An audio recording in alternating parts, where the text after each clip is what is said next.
дуруд ба шумо бинандагони гиромӣ, барномаи футболи Осиё аст ва имрӯз дар бораи бозиҳои даври чоруми Лигаи Чемпионҳои Осиё ҳарф мезанем. Дар варзишгоҳи марказии шаҳри Душанбе шоми дирӯз чемпиони мамлакат Истиқлол дар бозии баргашти гурӯҳи И клуби Персеполиси Эронро ба ҳузур пазируфт. Бозӣ бо бартарии футболбозони тоҷик гузашт ва онҳо аммо натавонистанд ки ба ғалаба комёб шаванд. Барои ба даври гаргузаштани Истиқлол имконияти кам боқӣ монд. дастаҳои Персеполис ва Истиқлол 24 октябр дар варзишгоҳи Озодии шаҳри Теҳрон бо ҳам бозиданд ва дар он вохӯрӣ футболбозони дастаи Персеполис ба пирӯзӣ ноил шуданд 2-0. Акнун бояд дар ин ҷо Истиқлол ҷавоби сазоворе ба Персеполис медод, вале ҳуҷумҳои пайдарпайи дастаи Персеполис ҳам шурӯъ гардиданд ва ҳоло Набил Баҳоиро бубинед чӣ гуна партофти хуб анҷом дод, вале қариб буд ки тӯб аз пои муҳофизатгарони мо ва аслан аз Иван Наваселес ворид тӯри дарвоза гардад, вале ин тавр нашуд. ҳоло боз Ваҳдат Ҳанонов боз як бозигаре ки дар Истиқлол бозӣ кардааст Рустам Ятимовро месанҷад ва Рустам Ятимов бо як ҷасти зебо ин тӯбро бармегаронад. Аммо ин зарбае ки ҳоло стандартӣ аст чунон иҷро мешавад ки танҳо гол буданашро мо эҳсос кардем ва ин Маҳдии Туробӣ аст.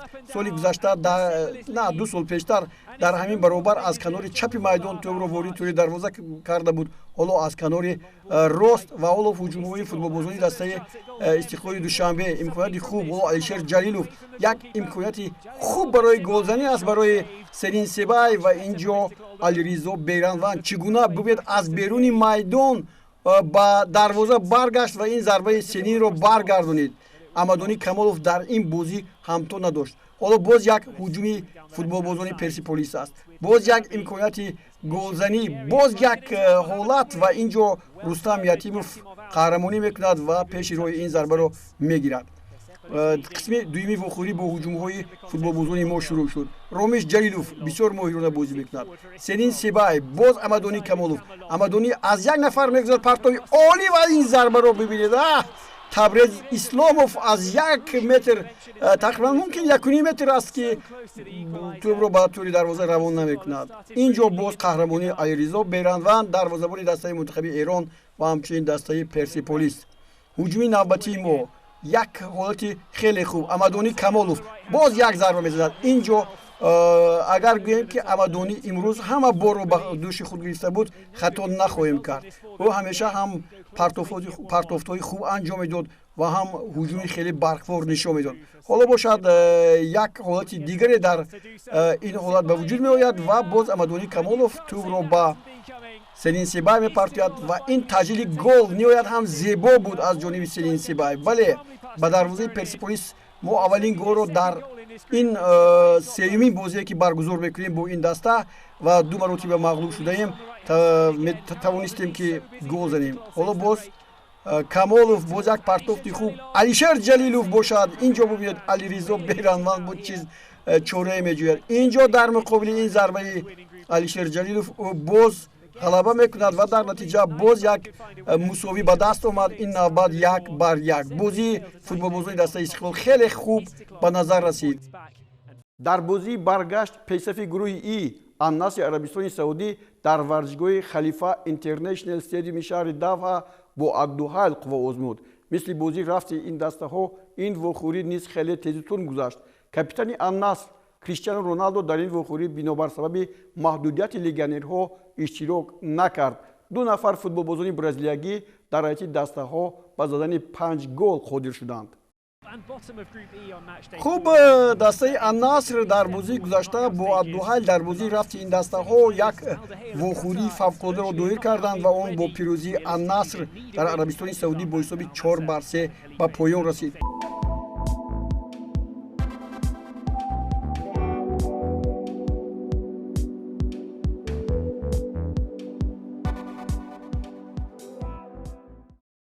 дар гурӯҳи А Лиги Чемпионҳои Осиё ҳамону Ал-Айни Амороти Муттаҳидаи Араб дар садри гурӯҳ ҷойгир шудааст.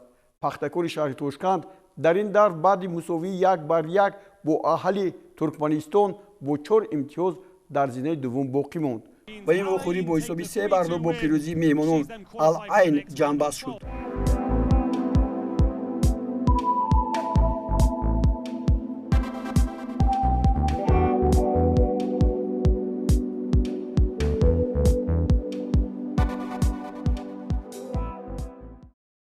насафи қарши дар гурӯҳи б дар варзишгоҳи хонагии худ шарҷаи амроти муттаҳидаи арабро ба ҳузур пазируфт.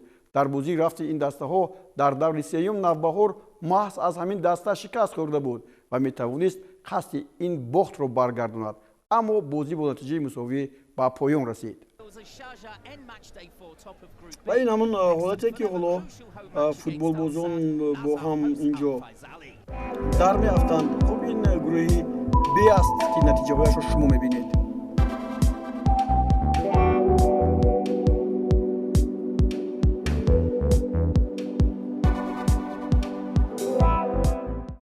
рекорди нави мавсими имсолаи лиги чемпионҳо дар бозии сипоҳони эрон ва агмкаи ӯзбекистон ба қайд гирифта шуд. сипоҳон ба дарвозаи ҳарифи худ дар варзишгоҳи озодии шаҳри теҳрон 9 голи беҷавоб зад. ба 7 бозигари сипоҳон муяссар шуд ки ба номи худ голҳоро сабт намоянд.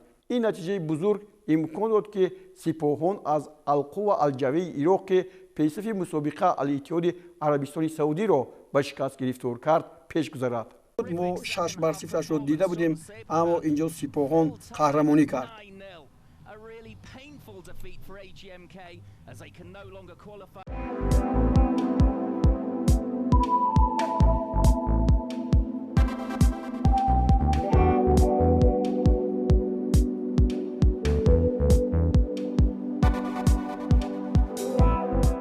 дар гурӯҳи д ҳамоно Ал-Ҳилол ва Навбаҳори Ӯзбекистон дар садри ҷадвал қарор доранд.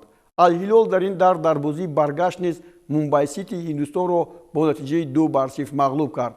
Навбаҳори Ӯзбекистон бошад ғайри чашмдошти ҳазорон нафар мухлисони насоҷии Мозандарон ин дастаро дар майдонаш бо нишондоди 3-1 мағлуб кард ва бо 10 имтиёз дар мақоми дуввум боқӣ монд.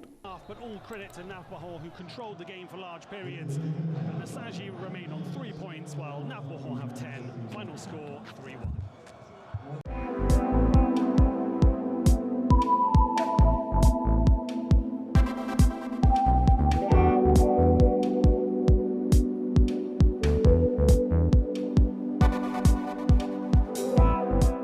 бозиҳои даври чорumi гурӯҳи F ва H лигаи чемпионҳо имрӯз баргузор мегарданд. дар гурӯҳи J бошад Йокоҳама Мариноси Ҷопон ва Шандон Таншани Чин 9 имтиёзӣ доранд ва маҳз ин дастаҳо шояд ба бозиҳои ҳасвӣ рохат гиранд. дар даври чорум Шайдон Тайшан бар Ишхон Юнайтеди Кореяи Ҷанубӣ 3-1 ва Йокоҳама бар Кайо Илоило ғалаба ба даст оварданд.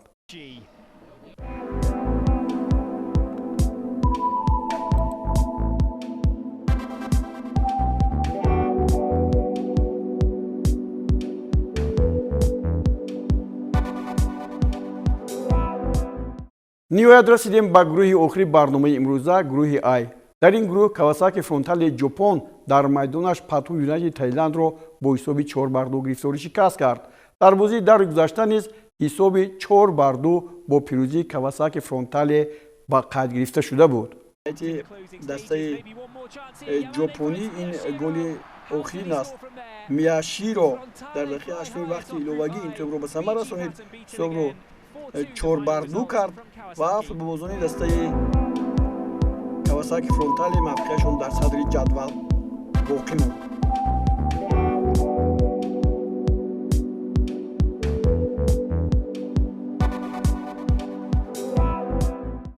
дӯстони гиромӣ, дар ҳамин ҷо барномаи имрӯзаро ки ба даври чоруми бозиҳои гурӯҳии лиги чемпионҳои Осиё бахшида шуд ба анҷом мерасонем. дар ин баробар пагоҳ 9 ноябр дастаи дуввуми мамлакат Равшани Кӯло бозии даври чоруми ҷоми Конфедератсияи футболи Осиёро бо дастаи Абдишатаи Қирғизистон дар сафар мегузаронад. орзу дорем ки Равшан дар ин вохӯрӣ ба аввалин ғалабааш ноил гардад. боқӣ сеҳатманду пирӯз бошед. хайр то бозид. худро эҳтиёт кунед.